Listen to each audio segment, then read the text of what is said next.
Pilpres sudah selesai, hasilnya sudah keluar meskipun itu masih quick count, kita masih menunggu hasil resmi KPU. Tapi apa yang Anda evaluasi dari hasil Pilpres 2024 ini? Siapa yang muncul sebagai pemenang di dalam Pilpres itu memang sudah teramalkan lebih awal, walaupun tetap terkejut, ya, karena Presiden Jokowi sangat aktif memberikan simbol-simbol, bahkan membagikan sembako. Jadi ini kemenangan Jokowi atau kemenangan Prabowo Gibran? Saya lebih ingin mengatakan sebenarnya adalah kemenangan Jokowi dan terutama terhadap Megawati Soekarno Putri. Tapi dengan kemenangan yang diraih oleh Pak Jokowi ini, dalam tanda kutip begitu, Ya.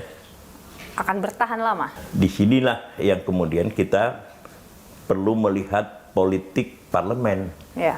Jangkauan kekuasaan dari Presiden Jokowi, at least ya sampai Oktober 2024 sekarang ini, itu masih relatif ya kuat di dalam pengertian bahwa Jokowi masih menjadi presiden. Ya. Lalu kemudian hubungan antara Prabowo di dalam konteks ini dengan Jokowi itu masih merupakan hubungan mesra.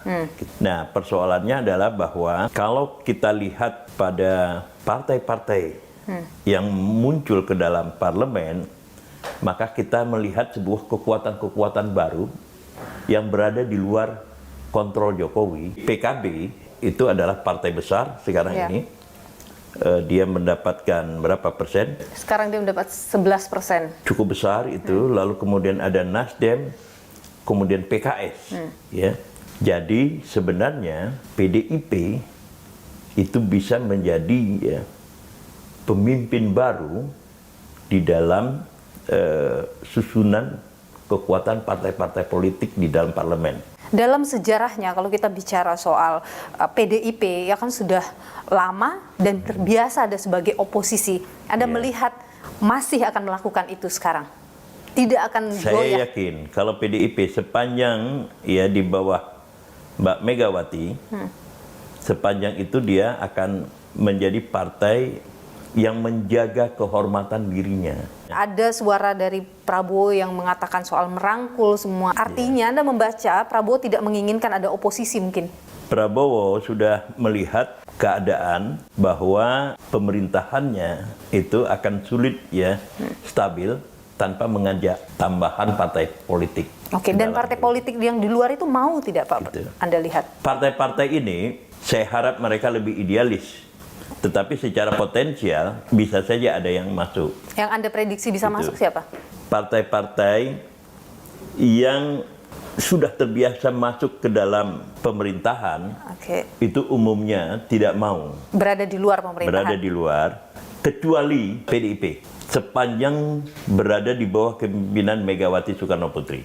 Kalau misalnya nanti oposisi hanya ada satu, hanya PDIP, seberapa kuat bisa melakukan check and balances bagi jalannya pemerintahan Indonesia? Saya balik ya, kekuatan-kekuatan civil society akan beraliansi dengan PDIP.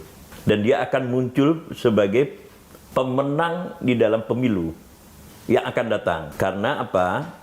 Massa yang merasa tersingkir di dalam proses yang undemokratik itu cenderung mencari pemimpin-pemimpin resmi di dalam dunia politik, yaitu partai yang bersedia untuk menjadi oposisi. Secara ideal,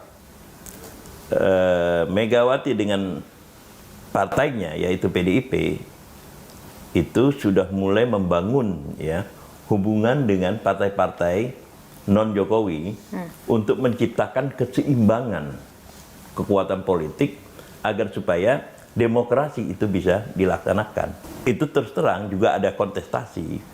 Saya memperkirakan ya pihak Prabowo dan juga Jokowi itu pun mungkin sudah mengirim orang-orangnya untuk menghampiri kawan-kawan dari partai-partai yang sebelumnya di dalam kontestasi kepresidenan itu saling berlawanan gitu. Pertemuan politik biasa, bicara masalah politik juga biasa.